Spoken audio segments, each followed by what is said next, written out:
I'd like to begin by acknowledging the traditional owners of the land in which I record this podcast, the land of the Kabi Kabi peoples. I pay my respects to the traditional owners of country and their elders past and present, and extend that respect to all Aboriginal and Torres Strait Islander peoples listening today. Welcome to the smart community, smart regions, smart towns, and smart cities. It's where we live, work, and play. With smart communities, the future starts today. Big data, smart mobility, emerging trends galore. The Smart Community Podcast is what you're looking for. Hi, Smart Community friends. In this episode of the Smart Community Podcast, I have a brilliant discussion with Ash Hoover. Ash is a scientist turned technologist and AI research and development lead at Planet Labs, which is an Earth imaging company. In this episode, Ash tells us about using data visualization and storytelling to make planetary change visible and actionable. We discuss the power of video maps and animated visualizations, the issue of cognitive bias in data interpretation, and the importance of including diverse voices and perspectives in data storytelling. As always, we hope you enjoy listening to this episode as much as we enjoyed making it. Hello, Ash. How are you today? Hi, Zoe. I'm great. Glad to be here. I'm so excited to have you here. Let's just jump straight in. And can you please introduce yourself? Tell us a little bit about your background and your current work. So I'm a scientist turned technologist, and I work at the intersection of artificial intelligence and Earth observation. Right now, I'm at a satellite imaging company where we take millions of pictures of the Earth and try to make sense of how things are changing over time. And in previous roles, I've also worked in technology, AI, and also did spectroscopy in a past moment of my career, focusing. I like to say that I zoomed out and slowed down because I used to study light matter interactions at a very small and very fast scale. And now I do that in a much bigger picture view, thinking about how we're all interacting and impacting the planet. Yeah, wow. So much in that. I'm keen to dive in a little deeper. Let's start with a broad question then, firstly, of how you and I guess your organization you're working for use data visualizations and storytelling. Yeah, so I'm an AI R&D lead at Planet Labs, an Earth imaging company who takes pictures of the world and has a mission to make change visible, accessible, and actionable. So as you can imagine, Earth observation, satellite imaging has a ton of data. And in my role here and in other roles I've been in, it's always had some aspect of data visualization and data processing. The kind of data we're working with is pretty large. If you think about covering the entire surface of the world, and even if you are familiar with working with pictures and looking at images, you still can't quite fathom how to process and look at all of those images that we have of the planet. And so it's necessary to find ways to visualize and highlight things of interest to different stakeholders, and data storytelling and visualization are a key part of that. To give one example from some recent work that's happened in the wider community, in the geospatial and remote sensing and AI communities, deforestation is an ongoing process, and the World Resources Institute has estimated approximately 18 soccer fields or football fields per minute are being deforested just on an ongoing basis. And I think that is one way of highlighting, I think, that summarizing a large amount of data and turning it into a short sentence like that can really make it relatable, can make people understand the scale, the speed, and the magnitude of how much the forest is being just slashed and removed. And I don't think we always have a way to grapple with it when we view just a large number. I think large numbers, they can speak a lot, but they can also just be a turnoff. So I think making analogy to other things that we're familiar with, scales that we're familiar with, can be one way of doing data storytelling. And then maps are also a really key way of working in the remote sensing world. We can make maps that highlight change, that highlight ecosystem or biodiversity health that highlight construction or building damage assessments. So I think there are so many different ways you can imagine visualizing a map. One thing in my work that I've come to realize at Planet is that the Earth is changing kind of in an ongoing way all the time. And so maps are static. They're 2D. You look at a map and it tells you something. You get a vibe, a snapshot at a point in time from a map. But really, if you think about it, a video might be more appropriate to show, how a video map of like, this is, the trend over time. So I've made a number of video maps that showcase like, here's the rate of new constructions or new buildings over time, from, year over year, and you can kind of make an animated map. It almost might feel like a weather map. I think that's kind of the first video map many of us encounter are weather forecasts and like storm progressions. But you can do this with other kinds of data, like how is the trend of construction or deforestation, or what's kind of ship traffic in ports like. And there are many other signals that you can derive from satellite imagery, and the way we visualize them can really matter to who in the end might understand or be able to make sense of what they're looking at. Yeah, wow, that's such an interesting concept. Like seemingly obvious when you said it, like around the video maps, but then I haven't really thought about that. And even the weather map being our first video map that we encounter most likely, again, didn't really think of it as, I guess, a visualization. Like obviously it's a visualization, but just to think of that in a different way of adding, okay, we've added the layer of the weather, but we can add so many other different layers too, which again, I've seen these things, but to think of those as like an animated data visualization or video map is a really interesting way to look at it. And I think what you said about then the audience being able to take that information in, how that's really important to consider when you are creating these as well. Yeah. And I think the neat thing about being in the software and data world is you can kind of create new ways of doing visualization that, maybe weren't existent quite in that way before. So just being able to take technologies that exist and link them together. So you can have a video map and then have a histogram on the bottom, maybe representing statistics year over year, and sort of a line that indicates, where in now are we in the year over year plot. And then on the top, you can have a video. So you can see like, here I am now, here's the trend line of what's happening. And here's the current snapshot of the world. And it's moving through time. So time has become like I guess a key in my career. I looked at, spectroscopic signals changing over time and looking at Earth observation data over time. And I think just advocating for the importance of time in data viz is something I've started to care a lot over the years. That's interesting. Time's come up quite a lot in these interviews as well. And again, it's kind of obvious when you obviously we want to know time, or we want to, and even in different ways of time. So, whether like a documentary of like how long you have something on a screen for to create impact time, then the other dimension of time of obviously seeing how over the years it's changed, or maybe it's seconds, or maybe it's, different time spans and things like that. So I think time is, a really interesting dimension to add, but then there's also like different ways to look at time as well.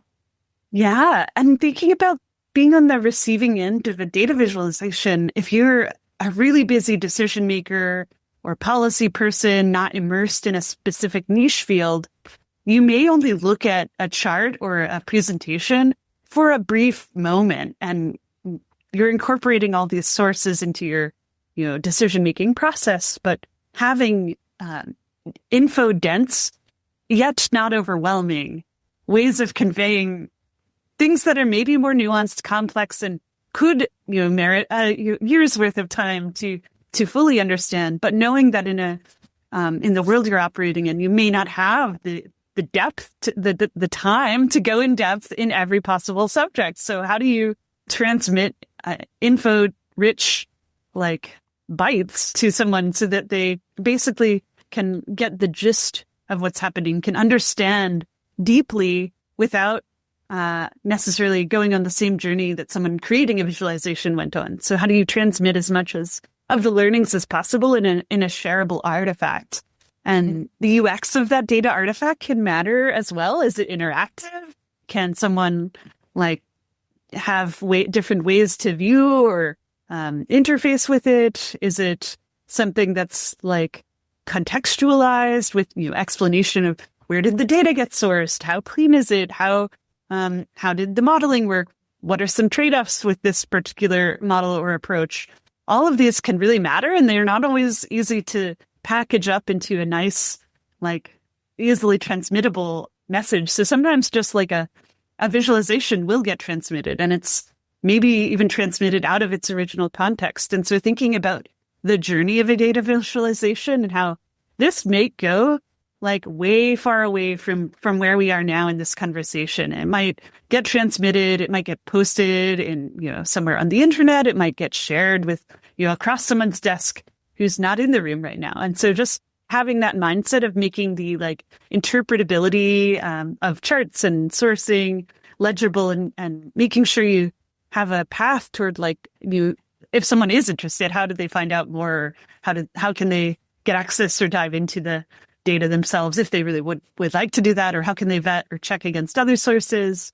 And we're also seeing today the ability of large language models to not only like interpret other data artifacts, but to generate them as well has become a new theme. And so how can we have trustworthy generated data artifacts that like maybe produce reproducible code so we can see how a chart was made and where it pulled data from, and is that something that someone else could reconstruct? So all of these are factors that can really make a difference in transmitting and sharing data through storytelling. Yeah, I think the trust element is really important, as you said. And now when if we're using AI and things like that, how can we trust? And I think transparency helps with that. But like you said, not everyone will have the time to kind of go into all of the sources. So you need to, people need to, I guess, elicit trust in different ways as well. Or like so you posted something on LinkedIn, I'd be like, oh, well, yeah, I know Ash, and I know that, they've got a big brain and they're a really nice person, and I'm going to trust the thing that they say because I think they critically think before they post something on LinkedIn, whatever. And then I'll interact with that post. And so we make our own trust assumptions in our head every time we do something, right? That's really interesting, Zoe, because it's almost like we ourselves are a social neural network making connections across like our spheres together and with each other, and having, more specialized areas where we can't all dive into everyone else's deep specialty, but we can kind of build a network of, I know Zoe knows so much about smart communities. And so if I have a question or like something to relate to about that, I know you're like a go-to like person in my sphere. And I think we build up these networks and they can shift it over time in different ways. And maybe you see like, multiple people from different parts of my life are talking about this thing in some way or sharing a resource. I think it's tricky though with social media because it's really sometimes easy to play off of cognitive biases. And I myself try to become aware of like, when am I being like impacted by a cognitive bias? And like maybe my content feed will have like a really compelling graphic, and it might be so easy to be like, whoa, this is so like mind shifting. I want to like, link or share that with a friend right away because it struck me. And then later to realize like, oh, something like is off about this sourcing, or it's tricky if you have this network effect. And yeah, someone could like inject a content into the network, and then later you could realize like, oh, how do I vet the sourcing of this data? Or I think that's also a tricky thing with patchy data sourcing, where like the data is not always easily accessible and it's maybe not all public. And so in my own work, both when I was in the lab and now in the remote sensing world, there's a disparate set of different data sources, and not everyone has access to all of them. And even the sensors that we have in space don't all collect like at the same rate or at the same place all the time.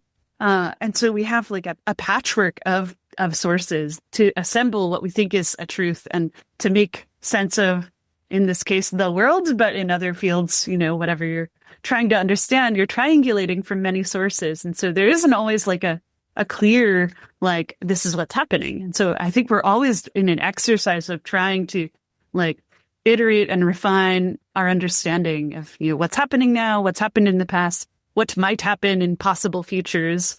And part of that is like the collective interaction and like dialogue that can be facilitated. So I also think like this is where actually engaging in commenting and questioning and like in interacting with data together. So I actually think, you gave LinkedIn as an example, possibly like posting and then commenting like, what does this mean? Or like, how does this relate to this other factor or source can start a conversation. So viewing the data not just as like, here's a new truth we're sharing, but as a conversation starter is something that can be really interesting as well as we shift our thinking from like, there's just like a step function of we measured some truth and toward we're always continuously assembling our understanding together.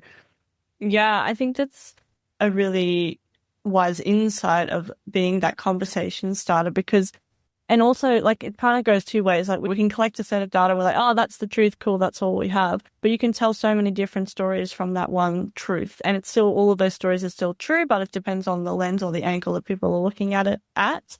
But also that when we have one key data insight, that's only built on what it was measured or known at the time. And then we have these other things that we can't measure or we didn't measure at the time or whatever the case is, or different voices that, weren't heard in that story or when collecting that data. So I think looking at those as, different lenses or angles that we look at data at. And then I think like from a visualization perspective, and from a stories perspective, where that can be that mechanism where we communicate those things and start a conversation about it. Yeah, I really love that point about how different voices are potentially included or not included, and how much that can really matter if you take sort of an abstracted view of something and just ignore other perspectives or ways of seeing on it. You might miss a big piece of the story. And of course, like I have this view where I'm looking from space. So I sort of see like satellite imagery, but like there's a lot of story that's not visible from space that is related to the social, the humanitarian, the interactions of communities. And deforestation is a really like hot topic, and it impacts our entire planet when large swaths of rainforest or other areas are removed. And it also impacts communities that live in and near these forests in very deep ways. And the economic structures around it driving, like the incentivization of the actions that are happening are kind of bigger layers to this. And it can be really easy to fixate on one piece, like, let's look at the rate of deforestation and study that and understand what's happening. But some colleagues of mine are involved in a series of workshops called Beyond Counting Trees, starting to think, it's not just the tree loss, there's biodiversity loss, there's community angle, there's kind of like a lot of different lenses through which to understand something that we can see a little peek of through this one data source. But the bigger picture story there is so much more, and it ties, maybe at the grandest level into our entire economic system and how we relate to the planet. Like, is the planet a resource to be harvested, or like in the abstract sense, it could be viewed that way if you kind of take this some economic lens where, trees are worth nothing standing and then they become worth some economic value cuts down, but like really they provide this other like value when they are left standing and intact, and we're not accounting for that in our accounting system in the way that we run the like operating system of the world right now. So maybe we want to adjust that. And how could we start to tell the bigger story that's behind that might help us make different decisions in the future, which actually is like kind of back to that first point. Like when you're showing decision makers or policy makers a little piece of the story without expanding into other dimensions, you might tell a compelling like piece, but then you might be missing other aspects as well. So I think that's something I think about often in this, like, we're taking a view of the world, and we aim to share observations and to, interpretation and action on top of that. Like we want to inspire those things, but the actual observations themselves are also incomplete. As much as we try to image as much as we can, that won't tell you, what someone is thinking, what they're feeling, what's the community situation, like what are the drivers of well-being in the region, what are the other like factors at play socially, economically, etc., that just can't be captured by pixels from space. Yeah, wow, so much in that. And I think, it's hard because, like, when we think about, say, a visualization, we're like choosing, we're trying not to overwhelm everyone with all of the data, but then picking out the pieces that are useful for the broader story or the bigger picture. As well, you're still only you can't show everything, so you're still only selecting the pieces that, as the creator, you think are important, or that, from that goals or objectives, whatever we're trying to work towards, or what the purpose of the visualization is, or the project, or whatever you're trying to achieve. So yeah, a lot in that, for sure. Yeah, that is definitely an ongoing learning experience for me, and I think others around me. And maybe in my earlier career in kind of the science lab, I had this like, I want to just present like in an unbiased way, like what I'm observing and what I think that means. And then realizing actually it's really hard to be unbiased. And it's actually like sometimes necessary to do some framing of messaging depending on like the audience you want to hear something. And like if it won't even get in the door without some sort of wrapping to like help people understand this is relevant to them. And like it might sit in, a vault, but then at least now LLMs could be trained on it. So if you don't have many readers of your thesis project, at least the future of AI will incorporate your collection in that hive mind. But there's still, this aspect of thinking about the audience and who you want to engage with, although on the flip side, not always knowing who your full audience or impact will be. Yeah, and you spoke about cognitive bias earlier, just really briefly when we're talking about social media algorithms and feeds. I guess from a creator perspective, when we're thinking about audience, are we only have a certain amount of time, so we need to consider, and because we've got cognitive bias, we've also got our own bias, and we've got kind of a lot of things happening, the framing. But then we think about from a cognitive bias perspective, if we do want somebody, even if we're thinking about from a creator's perspective, we want it to be, we need, that hook or whatever to get them in, like exactly like you were saying, because otherwise it just becomes another thing in the feed. So can we play on those, I guess, cognitive bias to get at least somebody interested in it first, so then they can take the message that we think is really important? Yeah, I definitely think that's possible. And I think making it digestible can be part of that. So how many soccer fields per minute instead of blank square kilometers per hour. Somehow just that lands differently. You could say the same metric in a different language. The other thing is like having a visual can sometimes just be an easier entry point to, a bigger picture story. And I think satellite imagery, I feel quite lucky in that it's often very stunning, and like you can just look at a satellite image and see so much detail as a human. But then that's not always what I want to emphasize. Like, it's not just like the static image. It's like, how is this changing? What is the longer term trend here? Or what can we like look at that we couldn't look at previously now that we've collected data for, many years in a row? So I think that thinking in that way just shifts like, how do I get a message out into the world? And I also think when I'm dealing with a very niche specialist audience who's in my domain, who knows a lot about remote sensing and works with the kinds of AI models that I'm working with, I might use a totally different shorthand with them and say, acronyms, and use you could have like a really short form table that just highlights, here are some different model names and performance on certain benchmarks.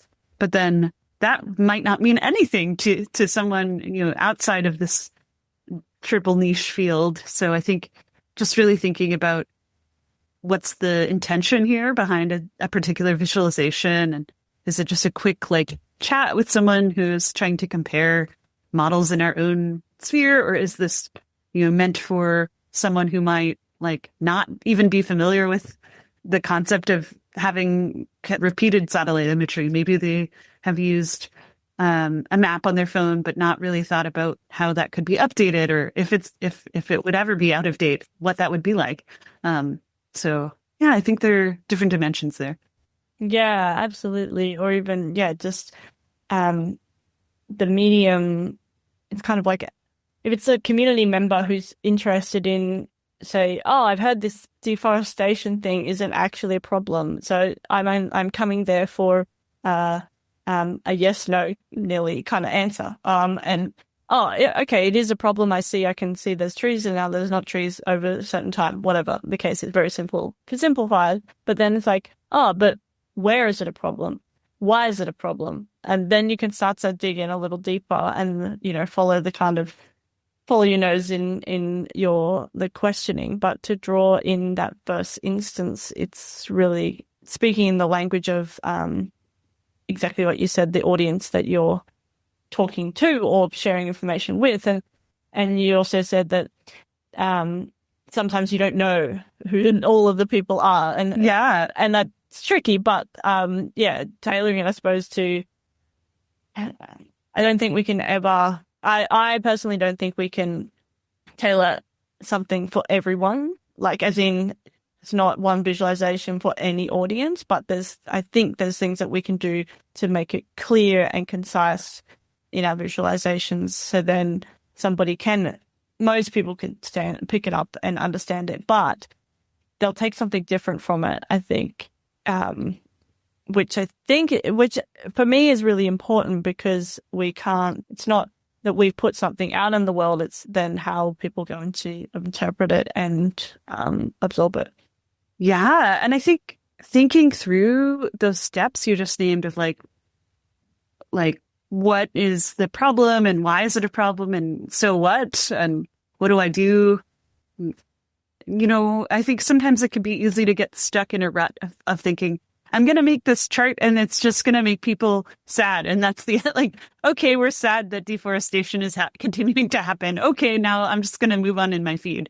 But I think there is still an aspect of, it's not a intent. The intent isn't guilt trip people who are sort of abstractly not really deeply involved in this, but it is more to shed visibility on what is happening, to raise awareness. This is actively happening. We are all citizens of Spaceship Earth. We're all on the planet. This actually impacts, we're all kind of interconnected through ecosystems. And even if we don't want it to be happening and aren't involved, it is impacting our future as humanity, and the planet we live on will continue after our lifetimes, and this will have ramifications. So I think there's this what scale in terms of my microcosm, my community, my lifetime, and then farther in the future, many people, many ecosystems. And I think there's often people can be in different states or having different amounts of attention to pay to certain issues. But I do think I want more people who have, who are in high power policy positions to know this is happening, and to know that there are tangible actions that could be taken that will dramatically impact the future prospects of some of these activities. And so actually getting into impact is very hard. It would be nice if there was just we made a chart and then someone hit the fix it button, but that's not really a button that exists. So I think it's up to all of us to think about, okay, these are bigger problems than any one person can tackle. How do we interface with them? Yeah. If only there was a big red button that was just fix that problem. Systems think of, right, system of systems that we live in, even if we fix that one problem with this one particular solution, then there's an impact on other things like the community that's nearby, or, the water source or whatever. There's so many different things. We can't just like, we fix that one problem, now tick, what's the next thing we can solve? Going back to the decision makers, from your perspective, if we're thinking about impacting decision makers that potentially can change a policy, is there anything different that we would do if we're thinking about creating a visualization specifically for that purpose? Yeah, I think that's a really great point that might be catered. One thing that comes to mind is like, it's not a uniform audience. Like, there are all kinds of different policymakers in different levels and different like regions of the world. And I think incorporating a perspective and a collaborator where possible who's immersed, who's from, that region or that like place is very important. So like living in California, don't think I think I can make data visualizations that showcase the Amazon rainforest. And I think it's really important for people who care about this to work in collaboration with people who live in the region, that we're looking at. And so I also look at data of California, and wildfires are a really big thing here. I actually have, several friends who were impacted by a really big set of wildfires in California. And I'm thinking through, like, I participated in a docu-myth where someone took, their story about their land burning down and turned it into a theatrical art piece, just with the intent of processing what happened. And as part of that, I took some public satellite imagery and layered it in as a one way to look at, a glimpse of what happened, but their very personal story about their lives and the impact of, like, they had a huge traumatic experience from this and turned it into art. And so just being a part of that was really moving for me to see how, like, the data, the stats don't show the like personal impact and the emotional and like lived part of this that this other art form did show, and to participate in that and to see the interconnection of, like, there's this statistical way of viewing like how much land burned and what houses are still intact or not, but like that totally just doesn't capture someone's life being totally disrupted and how much grief and pain and trauma there is in that. And I think just being part of that art piece in a tangential way was really eye-opening for me about every one of these things that we make data visualization about has an emotional and a human side that is hard to integrate. So I really like the data storytelling aspect because it can weave together these different lenses. Thanks so much for sharing that. I totally agree with you. I think showing those, because we talk about data visualizations and like eliciting emotion, but actually then flipping it on its head and using art as a way to show the emotion. I mean, it's also eliciting emotion on the other end so we can connect with it, but it's showing the emotion. And you were saying that then you were able to add in the kind of like hard data pieces as well, and not as it's not, I would say the art is the foundation here, and then the data then adds, which I think is also, I would say that it's also data. It's data of somebody's life and story that they're showing. Yeah, that's a great point. Yeah, and I think your hard data is then adding layers to that rather than being the foundation, which we kind of see the hard data as the foundation all the time, but actually it's a way now to lift that art piece, which is already like complete in its own right, but then lifting further with the data. I think, that's amazing. Wow. I really am appreciating that comment you made that stories are data. Like every thought and interaction we have are actually, not necessarily as structured, but they are all data. And that's kind of like tremendous to think about how much, data is out there if you consider all of that as part of the collective of all data. Yeah, it then just adds, we talk about however many, what's the biggest bytes that we're talking about? How much data? We were talking about petabytes of imagery. Mm. But, Petabytes of imagery, but then you think about if we add all of our thoughts as well, like, oh my God, just how many? Yeah, wow. And if we think about large language models can now map, like can sort of like take in stories from all of us and maybe link them together in new ways or process them. That's interesting to think about as well. Yeah, absolutely. So I'm keen to talk through any other impactful data visualizations or stories. You've already shared so many already, but maybe if there was one that you haven't shared yet that came to mind.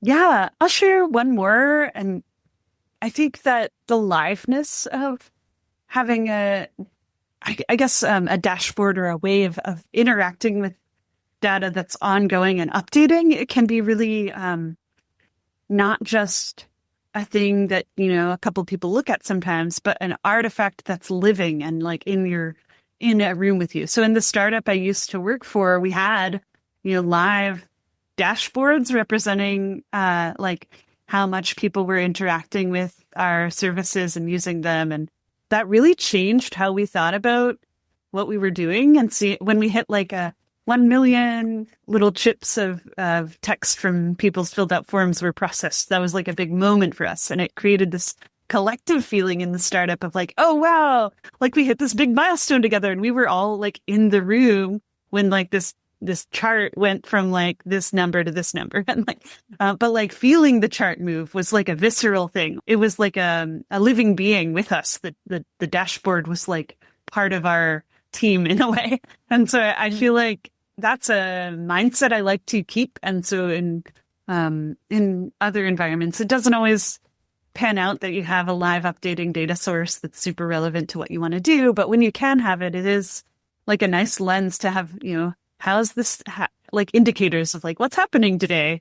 And, in the grandest vision, I'd love to have like there are several orgs who are working on this, but like, what's like if you had a Fitbit for like the planet, what would it be saying? And of course it wouldn't just have satellite data. It would have all kinds of sources like, how's like air quality and pollution and erosion and all kinds of factors could be sort of like integrated into like an updating like health pulse. And we could view how that's changing. And I think that mindset of like data is living and not static, was brought to life for me in that environment. Yeah, that's so interesting. And like to think that the dashboard is like part of your team, like they're just to like show us what we're doing. And again, it's interesting how this number can have a visceral, you can have a visceral reaction to numbers literally ticking up on a dashboard is so interesting. So it really brings that kind of human lens. Well, I mean, for me, I see data is inherently human, but sometimes then when we're reading numbers or whatever, we kind of forget that as well, or we only see things as numbers. So yeah, it's interesting to like humanize this data dashboard in a way purely because it's updating something in real time. Yeah, it's just interesting. It's also interesting, like, to think in this era now with LLMs, we could actually not just look at the dashboard, but you could imagine like talking to it. Like what, like if you have multiple charts in the dashboard, you could sort of start asking questions like, oh, what does it mean that, A and B, like both are going up? Or how do these relate? Or, what are the vibes like today? You could ask a more open-ended question and just, the dashboard could have a personality and talk back to you. And that would be interesting. Yeah, that would be really interesting. I've been doing a lot of deep diving into like AI clones or digital twins or whatever we want to call them of ourselves, and like what people are doing in things like schools, having like principal chat bots and things like that, knowing that it is AI, but it can give you a lot of information and it could do it in multiple different languages, even though the principal can't speak that language. But they have a multicultural community. And so if, a parent wants to ask something, they can get an answer in Korean or whatever the case is. It's just interesting because then some people will be like, oh, no, I don't. I want to talk to a human the whole time. But if it's like AI or nothing because, the human's not available all the time, then what are we going to choose? So it's going to be so interesting to see this kind of come. It can happen so quickly, right? This conversation is going to be out of date, by the time we put this out. Yeah, I would not be surprised by that, I'm sure. And it's also just interesting to think about how we continue to share and tell stories in a world of like many AI agents who are not just processing data for us, but maybe also making decisions, maybe somewhat autonomously. How do we change our storytelling for an AI audience as well? And like, how do we make sure stories that matter to us are heard by the AI agents that are interacting in the background? And where are they looking and sourcing data from?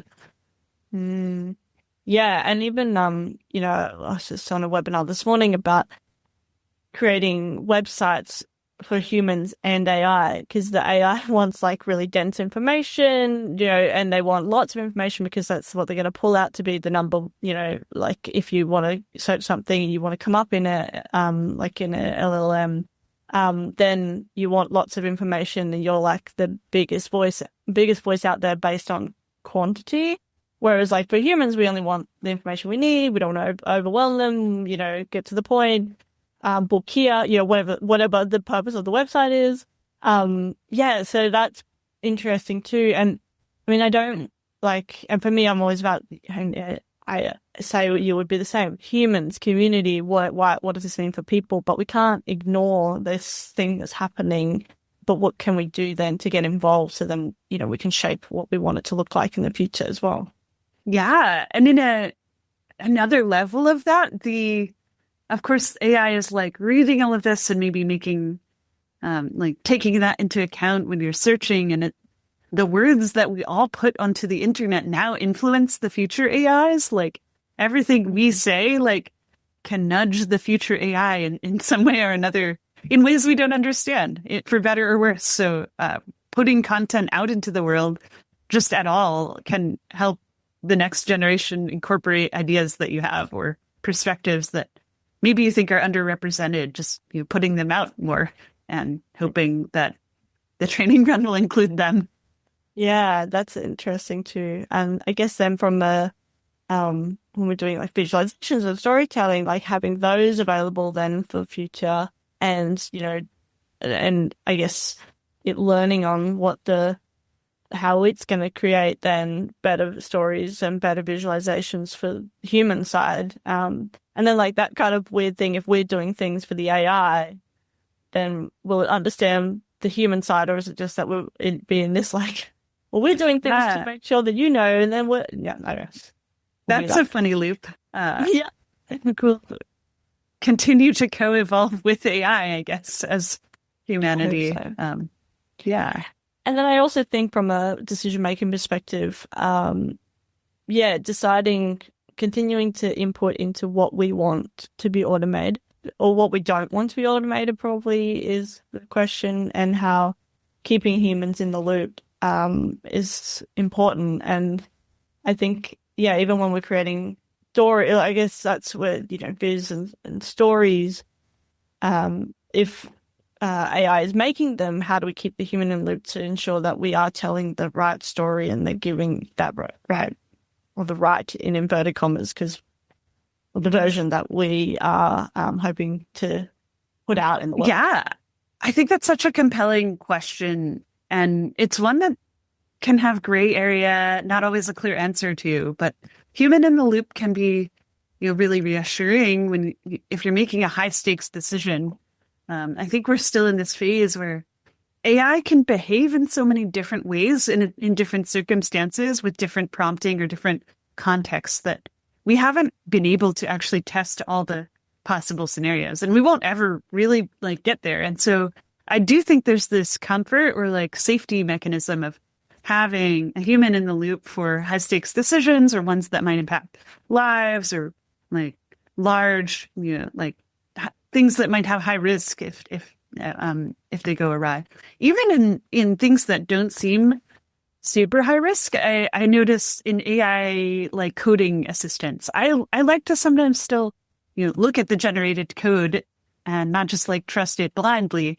And I think we're in this phase of humans and AI collaborating together. And I might have like lots of AI agents go and generate a bunch of code, but then I want to kind of like know what it's done and vet like, okay, what happened? And you can have multiple AIs look at what has changed or what's happening, but they can do things that aren't necessarily aligned with what you want. So, one time I had one that it suggested, oh, why don't you, to fix this permission error, why don't you just put everything online on the public internet? And I was like, well, I can't do that here because this is not meant to be public data. So I can't just put it on you're right, that would fix the permission error. So I think we're still in this time where solving one problem might introduce another one, and without having the same shared values and intuition that we have built up as humans and communities, you can get into scenarios that just don't quite align with how you think things would go in a human's mind. So that can be weird because they're also so capable at many things. And then another aspect is that automation isn't always bad. It can be really helpful to humans and communities. One example I'll give is parametric drought insurance or parametric insurance, where in areas where, like, let's say a drought or a disaster occurs, and it might impact the livelihood and well-being of people who are farming or who live in a rural area, having an automated sort of insurance payout system that just knows, like, from data we've collected, we know there was a drought. We're going to automatically move funds and pay people who need food. Let's not like have a lot of slow steps where we don't need them. In that case, it can actually make a huge difference to real people's livelihood by moving those funds faster. And it's a high stakes environment because it's moving large money resources around, but it can really be great if there are conditions in which you can have guarantees around, like, you met the conditions, we want to automate that if we know these pretty well-defined conditions are met. So I just named that one because it can come up. Like sometimes humans in the loop can not always be for the best if time is of the essence or a large scale of things needs to be done. But it's really a complicated trade-off space because you want safety and certainty, and especially when the stakes are high. Yeah, absolutely. Oh, it's a really interesting example, and I think there's so much more in that we could dive into, but we're running out of time, Ash. I have one last question, though, okay. Which is any suggestions for listeners to use data storytelling in their own work or life?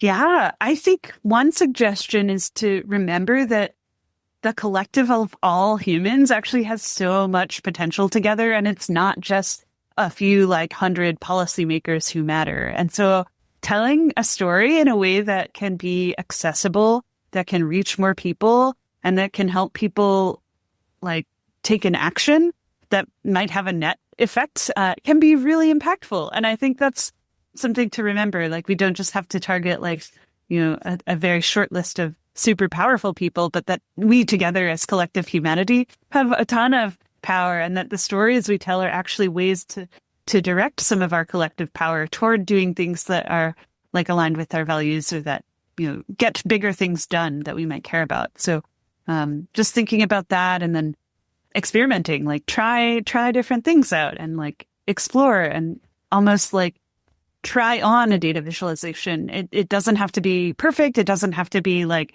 you don't get to change it. So I think taking an experimental mindset in data viz, and also just getting feedback and like seeing, how did this interact? How did people interact with it when I posted it? Or like, how did someone respond when I, shared something in a meeting? Were they confused? What did their like reactions tell me? Because they're like, even someone's facial expression in response to a chart you're showing can tell you something. So I think that's also a piece of data too. So yeah, just don't underestimate the potential impact of telling stories and of transmitting your perspective through a data visualization. That's a perfect way to end this conversation, I think, Ash. Thank you so much for coming onto the podcast and participating in this interview with me today. Thanks, Zoe. Really glad to participate and wishing you the best. Thank you. I look forward to our next conversation, but we'll say goodbye for now. Thanks. Take care. Bye. Thanks so much for listening to the Smart Community Podcast. You can find the show notes for this episode and all other episodes at zoeether.com/podcast. That's zoeeather.com/podcast. Have you got a question for me or one of our guests? We'd love to hear from you. Just shoot us an email at hello@mysmart.community. If you enjoyed the show, make sure you follow the podcast wherever you listen and connect with us on LinkedIn too. And hey, ratings and reviews are always welcome. They help more smart humans just like you find the show. As always, we hope you enjoyed listening to this episode as much as we enjoyed making it.